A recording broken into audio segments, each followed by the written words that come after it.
Buenos días. En los pocos días que han pasado desde mi video anterior, muchas fuentes van confirmando el papel de la pandemia del coronavirus para crear una crisis económica diseñada para resetear la economía mundial, para derrotar a China, para contener a Rusia, anular a Irán y con todo ello establecer un nuevo orden mundial que no es otra cosa que seguir con el que había antes, es decir, con la hegemonía del que todo el mundo conoce como el Imperio Norteamericano, pero que en realidad ese imperio es un cartel de banqueros, industrias militares y multinacionales que se han tomado no solo a Estados Unidos, sino al mundo entero como rehén. Sí, la verdad es que en Estados Unidos, al igual que en el resto del mundo, la inmensa mayoría de la población no tiene capacidad de decisión ni en la toma de decisiones de su gobierno, ni en su propia democracia. Lo único que quiere es vivir en paz y ver crecer a sus hijos. De hecho, sus gobernantes, al igual que nos pasa en todos los demás países, hacen lo que les da la gana. Así que dejémonos de nacionalismos y estupideces, que la guerra de fondo no es entre países, sino entre los poderosos y la gente normal como ustedes y yo, entre ricos y pobres. Y posiblemente esta pandemia, tan oportuna para los intereses de algunos, no es otra cosa que una batalla más en esa guerra. Declaraciones y artículos posteriores y anteriores a mi video anterior de analistas geopolíticos internacionales, de dirigentes internacionales rusos y chinos, por ejemplo, o de intelectuales de la talla de Noam Chomsky, coinciden en que se trata de una guerra biológica de baja intensidad, que aunque tiene infinitas repercusiones, pues fue lanzada con un propósito y en un momento muy concreto. A medida que las evidencias nos van dejando unir las piezas de este rompecabezas, el análisis económico, los pasos y las medidas económicas y militares que dieron previamente los poderosos, así como las coincidencias en el tiempo y el comportamiento del virus, pues son cada vez más las voces en el mundo entero que condenan a los psicópatas que hay detrás de este asesinato masivo, porque esto es un genocidio y en el que los primeros que están cayendo son nuestros padres y nuestros abuelos. De momento han muerto decenas de miles de personas, pero podrían llegar a ser millones. Es decir, estamos ante un crimen contra la humanidad sin precedentes. Pues aunque las armas biológicas las usa el ser humano desde hace miles de años, nunca antes se habían usado a nivel planetario y las consecuencias de esta agresión, que ya han empezado a denunciar países y gobernantes como los rusos y los chinos, que son los otros dos aspirantes a emperador, pues nos ponen a todos a la puerta de una guerra mundial. Este es un panorama apocalíptico y no quiero ser alarmista. Simplemente veamos sin miedo la verdad y hagamos algunas reflexiones. Y lo que hay que ver no es con los ojos. Les pido, por favor, que usemos una herramienta mucho más fiable. Una que hemos tardado millones de años en desarrollar. Es la más potente que tenemos y que desde la época de las cavernas nos ha dado una ventaja incomparable que nos ha permitido reinar sobre otras especies. Esta es una increíble arma o herramienta que tiene un poder especial, casi mágico. Nos permite anticiparnos a los acontecimientos. Se llama inteligencia. Eso es la inteligencia, una herramienta de anticipación. Y desafortunadamente, a veces parece que la usan más los malos que los buenos. Pero ya les advierto que vamos en desventaja porque la maldad carece de escrúpulos y carece de moral. Por eso consigue imponerse con tanta frecuencia. Tiene muchos recursos que la gente buena y normal no tiene. Por ejemplo, pueden recurrir a la mentira, al asesinato y a todo el amplio repertorio de crímenes. Lo que vivimos actualmente no es otra cosa que la consecuencia de un proceso histórico, pero que en especial durante los últimos 200 años o así, ha tomado un rumbo muy concreto, el del proyecto de dominación mundial del hombre blanco anglosajón a través del Imperio Británico y Norteamericano. Esto no lo cuento yo, lo cuenta alguien desde dentro, desde las entrañas mismas de este proyecto de supremacía del hombre blanco, un señor que se llama Carroll Quigley. Y esto yo creo que es un antes y un después, porque este libro literalmente se les coló a los malos. Este hombre, Carroll Quigley, es uno de los historiadores más prominentes que ha tenido pues, el siglo XX. Se especializó en la evolución de las civilizaciones y en las sociedades secretas. Estudió en Harvard y pues tiene doctorados en muchas universidades. Ha sido profesor de Princeton, de Harvard, de la Georgetown del Servicio Exterior de los Estados Unidos y ha trabajado o trabajó como asesor para el Departamento de Defensa de Estados Unidos y para varios presidentes norteamericanos. Entonces estamos hablando de un historiador de primerísimo orden. Este hombre estaba muy bien conectado y tenía todas las credenciales de lo que se llama la Ivy League, que son las 8 universidades más importantes de Estados Unidos. Y parece que fue escogido por los miembros de alguna sociedad secreta para escribir la historia real de cómo consiguieron llegar al poder. Entonces, él intentó de una vez, escribió, digamos, este libro al que él llamó Tragedia y Esperanza, que no es otra cosa que un compendio brutal de los últimos 200 años de historia de los imperios británicos y norteamericano. Pero esto lo escribe un historiador, recordemos que el tipo es un científico, entonces lo que hace es poner con toda minuciosidad, hasta el último nombre, hasta la última fecha, todos los detalles, todas las reuniones de la política internacional norteamericana y británica, de todo el colonialismo en África, del imperio británico, de una cantidad de las guerras mundiales, de ataques terroristas hechos por ellos mismos para desencadenar guerras que les interesaban por otros propósitos comerciales, etcétera, etcétera. Y esto lo recoge a través de miles de páginas que son realmente muy difíciles de leer porque son, como digo, demasiados datos. Y él tuvo el problema de que cuando él escribió este libro empezó a tener toda clase de dificultades para poderlo publicar. Y de problemas por esto, pues porque lógicamente estaba sacando los trapos sucios, ni más ni menos, que el imperio británico y norteamericano, pues a la luz. Entonces todo su carisma y toda su reputación como historiador, pues se fue al traste debido a que se chocó de frente contra el sistema y contra el poder. Pero hay un señor que se llama Joe Plummer, que se pone en el trabajo de durante 10 años resumir este libro en un libro que se lee uno en 4 o 5 días y que está gratis en inglés y en español. Pero me parece que este es uno de los libros más reveladores que he conocido a lo largo de mi vida, porque se trata de una contribución involuntaria de un historiador de este grupo de psicópatas que intentan y que han conseguido dominar el mundo y que revela realmente su forma de pensar.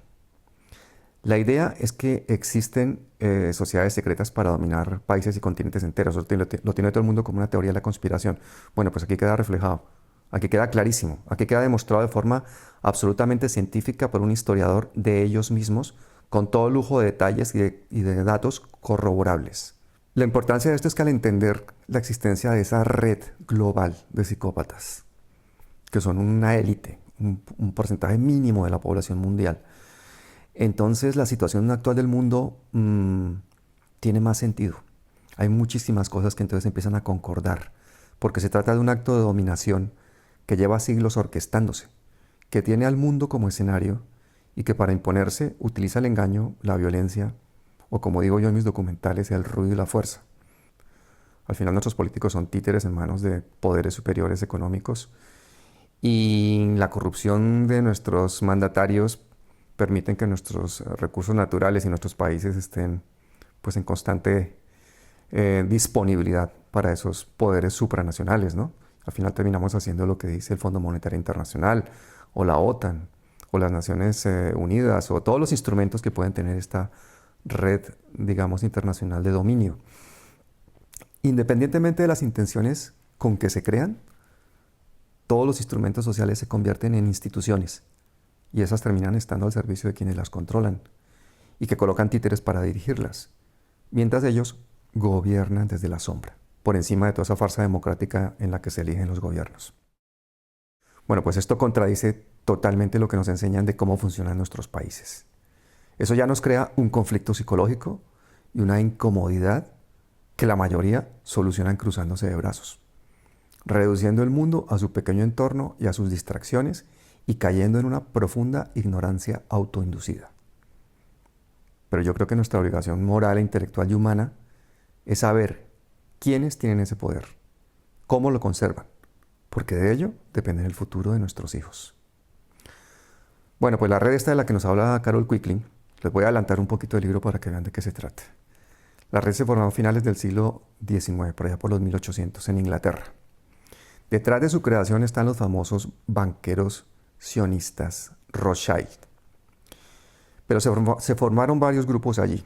El Royal Institute de International Affairs, o sea, el Instituto Internacional de Asuntos Exteriores, eso fue en 1919 en Inglaterra, y en Estados Unidos al tiempo el Council of Foreign Relations, o sea, el Consejo de Relaciones Exteriores, que es como una cubierta para JP Morgan y compañía. Rápidamente penetraron a las universidades, a los medios de comunicación y a los gobiernos de ambos países. O sea, con estos dos grupos, el Royal Institute de International Affairs y el Council of Foreign Relations, pues esta red tenía controlado básicamente el mundo. Algunos de los hitos que consiguió esta red han sido, por ejemplo, la guerra de los Boer en Sudáfrica, en esa época, porque uno el que gestó todo esto, Cecil Rhodes, es el de la famosa beca Rhodes en Oxford, fue un multimillonario que se hizo con extensos territorios ricos en diamante y oro, que ayudaron a financiar la expansión del Imperio Británico en el mundo, al precio de genocidios, creación de campos de concentración y más de 70.000 muertos. Otros de los hitos de esta red de dominación, que se basaba en la teoría que la cultura anglosajona es la mejor, tiene los mejores valores y están en la obligación de imponérsela al resto del mundo, de controlar y dominar el mundo. Por eso no tuvieron ningún reparo en hacer la invasión de todos estos países africanos, someterlos, esclavizarlos, del genocidio en campos de concentración de miles de muertos, como digo, en Sudáfrica. Luego continuaron con la partición de Irlanda, Palestina, con la partición de la India, que costó 1 millón de muertos, la creación de Sudáfrica, la formación y el manejo de la Liga de las Naciones. Todo esto ha sido hecho por esta red, al igual que la creación de la CIA, como dije también el Consejo de Relaciones Exteriores. Pero mucho más allá, fueron los encargados del empoderamiento de Hitler, y todo esto lo cuenta Carol Quigley. Es decir, controlaron la historia durante los últimos 200 años de una forma apabullante. El gobierno británico y el gobierno norteamericano simplemente eran instrumentos de esta red. Cecil Rhodes quería recuperar a Estados Unidos para el Imperio Británico. El títere que la red encumbró a presidente, que fue Woodrow Wilson, le permitió hacerse con la soberanía de Estados Unidos. Someter a la servidumbre al pueblo norteamericano se hizo con 2 medidas tomadas en total secreto, nocturnidad y con toda la mala idea. La primera fue la creación del sistema de impuestos, supuestamente necesario para pasar la riqueza de los ricos a los pobres, y fue todo lo contrario. Y lo segundo fue la creación de la Reserva Federal. Todo el mundo se piensa que la Reserva Federal es un banco de los Estados Unidos. No, eso es un banco privado. Y se creó inicialmente para evitar el abuso por parte de los banqueros privados. Pero es que lo crearon los mismos banqueros privados como una máscara para seguir abusando de la gente. ¿Qué hace la Reserva Federal? Tiene el derecho y la potestad de imprimir el dinero.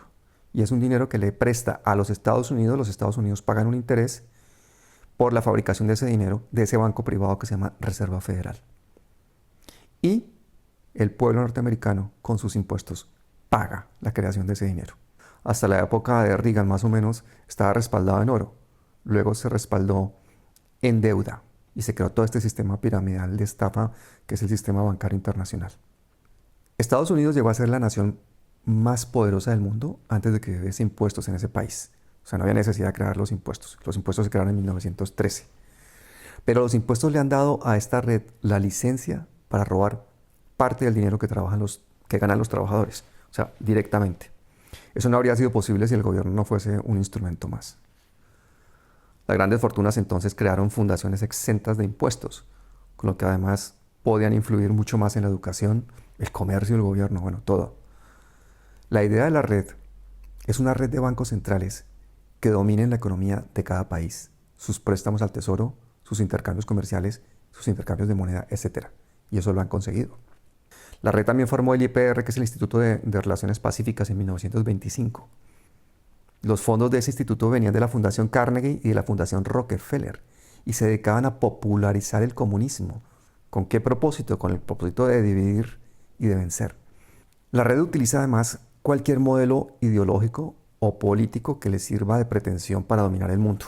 Da igual que sea comunismo, capitalismo, lo que sea. O sea, no hay mentira que la red no sea capaz de decir. No hay crimen que no sea capaz de cometer. Para esa gente, como dije al principio, no existe la moral, pues sería un impedimento para alcanzar sus objetivos. De hecho, Kissinger, el secretario de Estado norteamericano, uno de los genocidas causantes de la guerra de Vietnam, lo decía claramente. Le decía que los gobiernos no pueden ser juzgados con bases morales. Así de claro. Para esta red las naciones soberanas son un problema, son intolerables, porque ellos lo que quieren es centralizar el poder, conseguir el poder del mundo, tener un gobierno global para todo el planeta. Si para consolidar ese dominio hay que hacerlo con gobiernos y políticas democráticas, se hace. Pero si es a través de dictaduras, también. Lo hacen a través del consentimiento o de la fuerza.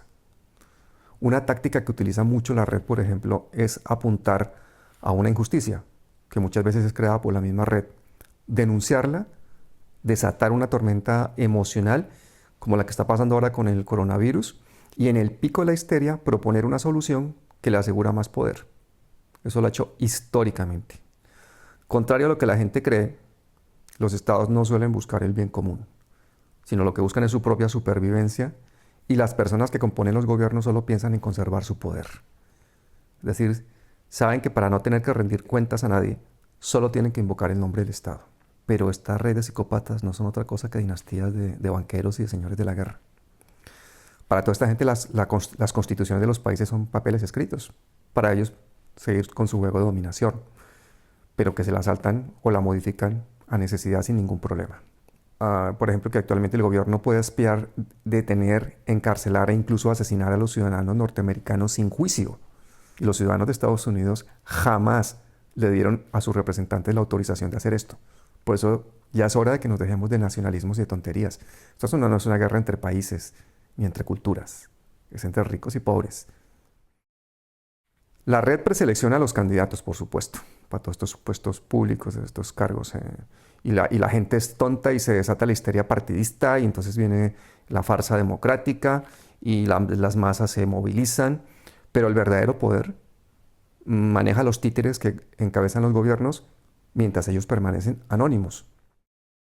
Esto es lo que los protege de las consecuencias de sus actos. En el peor de los casos cae un dictador, cae un presidente, cae todo un gabinete, cae todo un gobierno. Pero ellos siguen dominando el país. Incluso si cambia de ideología política el país, da igual, siguen dominando. Es decir, somos dominados por un pequeño número de personas que entienden el proceso mental de las masas. Ahí Edward Bernays, el padre de la propaganda, que era sobrino de Freud, pues es uno de los grandes artífices de todos estos manejos de masa. De hecho, era uno de los escritores más leídos por los propagandistas nazis. Y es increíble cómo se pueden dominar las masas con técnicas de básicamente marketing y publicidad. Y en este nuevo orden mundial, la ilusión de la soberanía nacional y de la democracia pues se mantienen precisamente para convertir todo en una tecnocracia supranacional. O sea, que haya instituciones por encima de los países, pero mantener esta ilusión de soberanía y de democracia, que realmente se perdió hace muchísimo tiempo o que no ha existido. El tema es que los individuos mueren y toda esta red pues va muriendo, son seres, son personas, pero las tácticas y los instrumentos viven indefinidamente. Y de hecho, ellos a sus vástagos, a sus hijos, a sus descendientes, los van educando pues, en esta misma teología de la dominación. Todo esto ha tenido una evolución que parte de esa misma idea de supremacía del hombre blanco anglosajón. Cecil Rhodes, como dije, pues el creador de la beca Rhodes, se fue para Sudáfrica, se hizo multimillonario, creó la empresa esta de Beers, que es una compañía de diamantes más grande del mundo. Pero su mayor creación no fue esa compañía ni hacerse el hombre más rico del mundo en su tiempo. Su mayor creación fue esta sociedad secreta, esta red. Y se inspiró en los jesuitas, en los Illuminatis y en los masones. Y para asegurar su éxito, decidió que tenía que ser secreta y que para sobrevivir se tenía que hacer una estructura de anillos dentro de anillos. Su sueño para el mundo era el de una estructura federal mundial alrededor de Inglaterra. La estrategia pues era fácil, era sencilla, era manipular política y económicamente, tanto los medios de comunicación como la educación, como la propaganda en todos los niveles. Creía firmemente que su raza era la mejor y que la cultura anglosajona era la mejor y que el resto del planeta estaba habitados por razas despreciables y que sus territorios deberían estar debajo del dominio anglosajón por el bien de la humanidad. Uno de los principios más establecidos de manipulación de masas, según Bernet, es que la mayoría de la gente acepta que individuos creíbles son aceptables para tomar determinaciones por ellos. Que esa percepción de credibilidad viene en gran parte por los medios de comunicación. O sea, tú a fuerza de ver a un tipo en la televisión, al final piensas que es creíble. Los medios de comunicación marcan la filosofía y la ideología de las personas. Entonces elegimos entre lo que ellos quieren que elijamos. Yo les invito a leer este libro para que entendamos a estos psicópatas, Tragedia y Esperanza 101. Les voy a dejar el enlace, lo digo para que descarguen los PDFs, lo lean estos días que estamos todos en casa, para que podamos utilizar nuestra mejor herramienta de anticipación, para que nuestra inteligencia colectiva nos permita derrotarlos, para que nos permita no solo resistir, sino coordinar la desobediencia civil pacífica y emprender un proceso de autoeducación personal a nivel global. Eso es lo que yo creo que nos va a permitir dejar de seguir las normas de esta gente que son las que nos hacen esclavos y seguirnos a nosotros mismos, reescribir nuestro propio destino. Tenemos que entender el miedo que nos quieren hacer sentir para que lo cambiemos por indignación y por proactividad, por creatividad, por sentido de equipo y de colectividad. Que dejemos este catastrofismo colectivo que a veces embarga países enteros. Que no hace falta ser un superhéroe, que nadie vino a salvar el mundo, que nos toca a nosotros mismos, pero en colectivo. Individualmente no lo vamos a poder hacer. Si hacemos números no debería ser difícil, somos muchos más. Somos más los que queremos vivir en paz. Somos más los que nunca nos hemos sentido mejor a nadie, ni por el sitio donde nacemos, que al final es pura suerte, ni por el color de la piel, ni por el idioma que hablamos. Somos más los que sentimos que somos iguales a los demás y entendemos que pertenecemos a una única raza, que es la raza humana. Porque si seguimos víctimas del pánico sin hablar de lo que de verdad importa, sin querer ver el panorama global ni el contexto histórico, pues entonces estamos perdidos. Ganarán los malos. Seguiremos muriendo por millones de enfermedades que han creado para dominarnos, básicamente. Hambre, guerras, enfermedades. Es hora de que los jóvenes dejen de intentar entretenerse, porque esto no es un juego. Los invito a todos a leer Tragedia y Esperanza. Créanse la capacidad asesina y la codicia que tiene el ser humano y prepárense para dar la batalla contra la maldad y el egoísmo, porque si no damos la talla, nos van a dejar sin mundo. Los poderosos están decididos a disminuir la población mundial a toda costa, porque saben que los recursos son limitados y encima quieren poseerlos todos. En su plan, sobramos varios miles de millones, entre los que están tu padre, tu pareja, tu madre, tus abuelos, tus hijos. Estoy seguro que los atletas de élite que están en su casa, que siguen entrenando para los Olímpicos, lo están haciendo como pueden. Se dejan el alma en ello. Cogen una silla del comedor y hacen flexiones y corren en su sitio y hacen lo que tengan que hacer para estar fuerte porque tienen un sueño olímpico. Pero les voy a decir una cosa, a mí me emociona mucho más saber que hay millones de personas en el mundo entero que están haciendo ejercicio en sus casas, pero no solamente con sus cuerpos, sino con sus mentes, que están intentando abrir los ojos para salir en unas semanas a reconquistar un planeta en nombre de la esperanza. Un planeta que, como dije antes, le hemos dado un pequeño respiro.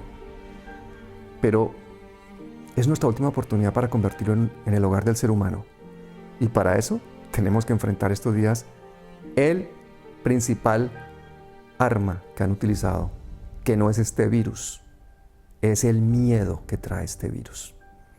Ese miedo es el que les va a permitir imponer medidas económicas, restringir mucho más las libertades, sumir a los países mucho más en deudas impagables que van a permitir ajustar mucho más toda esa gobernanza global que quiere esta red. Les invito a leer Tragedia y Esperanza 101. No tengan miedo a saber. Les dejo el enlace en la descripción para que lo lean gratis en inglés y en español y se lo pasen a todo el mundo. Ese libro se les escapó a los malos y entonces cuando lo lean van a entender mucho mejor lo que están pensando y entonces van a saber que tenemos que salir en grupo de la caverna.